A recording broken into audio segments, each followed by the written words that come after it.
ചക്കയെക്കുറിച്ചുള്ള ചില കാര്യങ്ങളാണ് ഞാൻ ഇവിടെ പ്രതിപാദിക്കാൻ പോകുന്നത്. പ്രധാനമായും രണ്ട് തരം ചക്കയാണ് നമ്മുടെ നാട്ടിലുള്ളത്.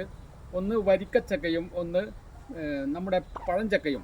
അതിൽ രണ്ടും വളരെ ടേസ്റ്റാണ്. പഴഞ്ചക്ക നമുക്ക് വിപണന സാധ്യതയില്ല, വരിക്കച്ചക്ക നമുക്ക് വിപണന സാധ്യതയുണ്ട്. ഇത് കൂടുതൽ ആളുകളും ഈ ചക്ക നേരിട്ട് കൊണ്ടാൻ ബുദ്ധിമുട്ടാണ്. അതുകൊണ്ട് ചക്ക നമ്മൾ പുറംതൊലി ചെത്തിക്കഴിഞ്ഞാൽ വളരെ ഈസിയായി നമ്മുടെ വിരുന്നുകാർക്കും അതുപോലെ തന്നെ ഗൾഫുകാർക്കും കൊണ്ടുപോകാൻ സാധിക്കുന്നതാണ്. അത് പല ആളുകൾക്കും അറിയുന്നില്ല. അപ്പോൾ അത് നമുക്ക് എങ്ങനെ ഈ ഒരു ചക്ക നമുക്ക് വെട്ടിയിട്ട് നമുക്ക് എങ്ങനെ അതിൻ്റെ വളരെ ഈസി ആയിട്ട് അതിനെ ചുള പറിക്കാം എങ്ങനെ നോക്കാം. ഈ ചക്ക നമ്മുടെ നാട്ടിൽ വളരെ ചക്കയുടെ കുരു കൊണ്ട് വളരെ സുപരിചിതമായി ഒരു കറിയുണ്ട്. ആ കറി വളരെ ടേസ്റ്റാണ്. അതിൽ നമ്മുടെ മുരിങ്ങയും ചക്കക്കുരും ഉപയോഗിച്ച് കഴിഞ്ഞാൽ ആ കറി വളരെ നല്ല ടേസ്റ്റുള്ള കറിയാണ്. അതുപോലെ തന്നെ ചക്കക്കുരു കേട് കൂടാതെ സൂക്ഷിക്കാൻ കഴിയുന്ന ഒരു പ്രധാന മാർഗ്ഗമാണ് നമ്മുടെ മണ്ണോ എടുക്കുക. അത് രണ്ടും ഉണങ്ങണം. ഉണങ്ങാത്ത മണലും പാടില്ല. എന്നിട്ടൊരു ചാക്കിലോ അല്ലെങ്കിൽ ഭരണിയിലോ ആദ്യം കുറച്ച് മണ്ണോ അല്ലെങ്കിൽ മണലോ ഇടുക. എന്നിട്ട് ചക്കക്കുരു ഇടുക, വീണ്ടും മണലിടുക, വീണ്ടും ചക്കക്കുരു ഇടുക. അങ്ങനെ മണലും ചക്കക്കുരും സമ്മിശ്രമായി വെച്ച് കഴിഞ്ഞാൽ ഒരു വർഷം വരെ കേടുകൂടാതെ ചക്കക്കുരു നമുക്ക് സൂക്ഷിക്കാൻ കഴിയുന്നതാണ്.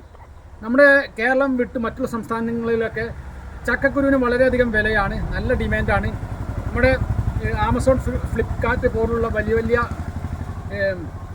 പ്ലാറ്റ്ഫോമിൽ അത് 1 കിലോ ചക്കക്കുരുവിന് നമ്മുടെ ലുലു മാളിലൊക്കെ 2500 രൂപയാണ്. നമ്മുടെ ക്യാൻസറിനെ വളരെ അതിജീവിക്കുന്ന, ക്യാൻസറിനെ തടയാൻ പറ്റുന്ന നമ്മുടെ ഭൂമിയിലുള്ള ഏറ്റവും വലിയ വൃക്ഷം, ഏറ്റവും വലിയ ഫലം എന്ന് പറയുന്ന ചക്ക ക്യാൻസറിനെ തടയുന്നതാണ്. അതുകൊണ്ട് നമുക്ക് ചക്ക വെട്ടിയിട്ട് വളരെ ലളിതമായി ഈസിയായി നമുക്ക് എങ്ങനെ മാറ്റിയെടുക്കാമെന്ന് നോക്കാം. ഇതുപോലുള്ള ഒരു മുട്ടിയെടുക്കുക. മുട്ടിയുടെ മുകളിൽ ചക്ക വെക്കുക.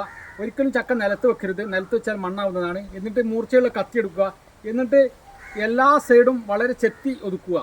എന്നിരുന്നാൽ നമുക്ക് ഈ ചക്കയെ വളരെ ഈസിയായി തന്നെ നമുക്ക് വേറെ സ്ഥലത്ത് കൊണ്ടുപോകാവുന്നതാണ്.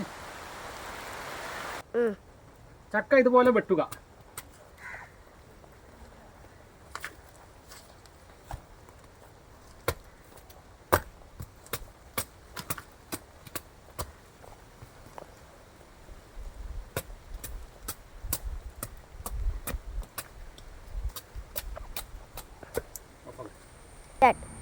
ചക്ക ഇതുപോലെ ചെത്തിക്കഴിഞ്ഞാൽ തോല് ചെത്തിക്കഴിഞ്ഞാൽ ഇതേമാതിരി കിട്ടുന്നതാണ്.